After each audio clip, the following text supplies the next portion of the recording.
Ops, पुरानी pension मिलेगी या नहीं, 24 घंटे में निर्णय संभव, पहली बार पीएम मोदी करेंगे कर्मचारियों संग बैठक। लोकसभा चुनाव के बाद एनडीए सरकार के तेवर बदले से नजर आ रहे हैं। पहली बार प्रधानमंत्री नरेंद्र मोदी केंद्र सरकार में कर्मचारी नेताओं संग बैठक करेंगे।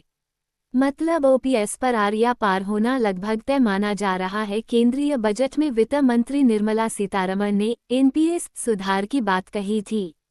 उन्होंने पुरानी पेंशन का जिक्र तक नहीं किया।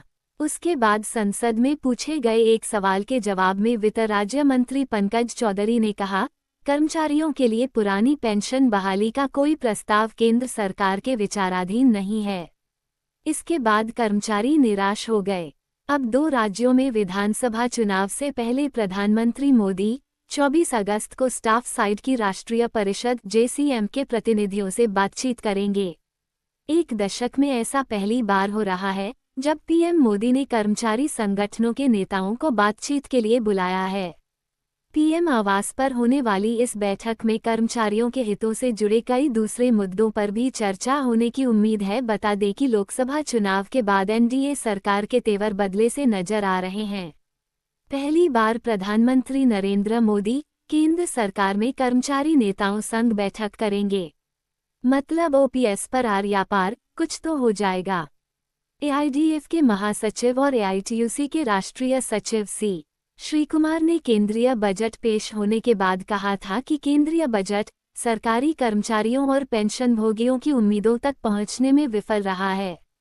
सर्वोच्च न्यायालय ने स्पष्ट रूप से फैसला सुनाया है कि पेंशन कोई इनाम नहीं है, पेंशन कोई अनुग्रह राशि नहीं है, पेंशन कोई ऐसी चीज नहीं है जो नियोक्ता की इच्छा के अनुसार दी जाती है। ये प्रत्येक सरकारी कर्मचारी का मौलिक अधिकार है। सरकार, जिससे आदर्श नियोक्ता बनने की उम्मीद की जाती है, अब वह सुप्रीम कोर्ट के फैसले का भी सम्मान नहीं कर रही है। एनपीएस में संशोधन पर ही बात। श्री कुमार ने कहा, जब केंद्र और राज्य सरकार के कर्मचारी पुरानी पेंशन योजना की बहाली के लिए संघर्ष कर रहे हैं, तब वित्त मंत्री ने बजट में सरकारी कर्मचारियों से संबंधित ओपीएस को लेकर कोई घोषणा नहीं की। उन्होंने एकमात्र घोषणा एनपीएस में किए जाने वाले संशोधन के बारे में की थी। पेंशन के बारे में केंद्रीय बजट में कोई घोषणा न होने से सरकारी कर्मचारी और पेंशनभोगी पूरी तरह निराश हो गए थे। बतौर श्री कुमार, सरकारी कर्मचारी कैंपस साक्षात्कार या सिफारिशों के माध्यम से नौकरी पर नहीं आते हैं। नौकरी के योग्य होने के लिए उन्हें कई चयन प्रक्रियाओं और परीक्षाओं से गुजरना पड़ता है। सरकारी नौकरियों के प्रति आकर्षण नौकरी की सुरक्षा और गैर अंशदायी पेंशन लाभों के कारण था। भले ही वे आचरण नियमों के नाम पर सैकड़ों प्रतिबंधों से उलझे हुए हों। सरकारी कर्मचारियों का पेंशन अधिकार एक मौलिक अधिकार है। सर्वोच्च न्यायालय पहले ही यह बात कह चुका है। एनपीएस कर्मचारियों को सेवानिवृत्ति के बाद अपने सेवाकाल की संचित बचत का 40% हिस्सा पीएफआरडीए के पास रखना होता है। उससे उन्हें 2-4 हजार रुपये की मामूली पेंशन मिलती है। खासतौर पर ग्रुप सी के कर्मचारी, जिनकी संख्या सरकार में अधिक है, उन्हें एनपीएस में 2000 से 4000 रुपये की पेंशन मिलती है।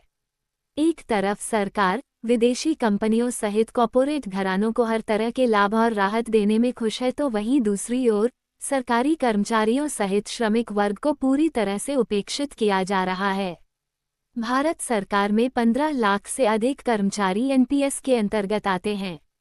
पुरानी पेंशन योजना बहाल करने की उनकी मांग को सरकार ने खारिज कर दिया है। केंद्र सरकार के कर्मचारी अपने साथ हुए अन्याय को स्वीकार नहीं करेंगे। वे अपना पेंशन अधिकार वापस पाने के लिए संघर्ष करेंगे। हरियाणा में लंबे समय से कर्मचारी ओपीएस के लिए आंदोलन कर रहे हैं। पूर्व सीएम भूपेंद्र हुड्डा कह चुके हैं कि प्रदेश में कांग्रेस सरकार बनती है तो पहली कैबिनेट की बैठक में ओपीएस देंगे। जम्मू कश्मीर में ओपीएस एक बड़ा मुद्दा बन चुका है। National mission for old pension scheme Bharat के राष्ट्रीय अध्यक्ष डॉक्टर मनजीत सिंह पटेल हरियाणा व जे&के के कर्मचारी संगठनों से बात कर चुके हैं। पटेल ने कहा, सरकार को ओपीएस तो बहाल करनी ही पड़ेगी। आप ये काम चाहें एनपीएस को रद्द करके करें या एनपीएस को टेक्निकली ओपीएस बनाकर करें। जब तक ओपीएस मिल नहीं जाती, देशभर के 85 लाख कर्मचारी चुप बैठने वाले नहीं हैं। उन्होंने पिछले दिनों घोषणा की थी कि 1 महीने के भीतर अगर ओपीएस पर गजट नहीं आता है तो national mission for old pension scheme Bharat संसद घेराव की डेट का ऐलान करेगा। बतौर पटेल, पूर्व वित्त सचिव टीवी सोमनाथन का कहना था कि ओपीएस बहाली संभव नहीं। उन्होंने इसके कारण गिनाए हैं। क्या सोमनाथन ये बताएंगे कि हर महीने 12,000 करोड़ रुपए लेने वाले बैंक कोई निश्चित ब्याज नहीं देंगे, लेकिन इन्हीं बैंकों से जब आप 10,000 रुपये का भी लोन लेते हैं तो ये निश्चित ब्याज क्यों लेते हैं? हमारे 15 लाख करोड़ रुपए पर एक भी पैसे का ब्याज गारंटीड क्यों नहीं है? दूसरी बात, जब एनपीएस को हूबहू ओपीएस में कन्वर्ट किया जा सकता है तो फिर सरकार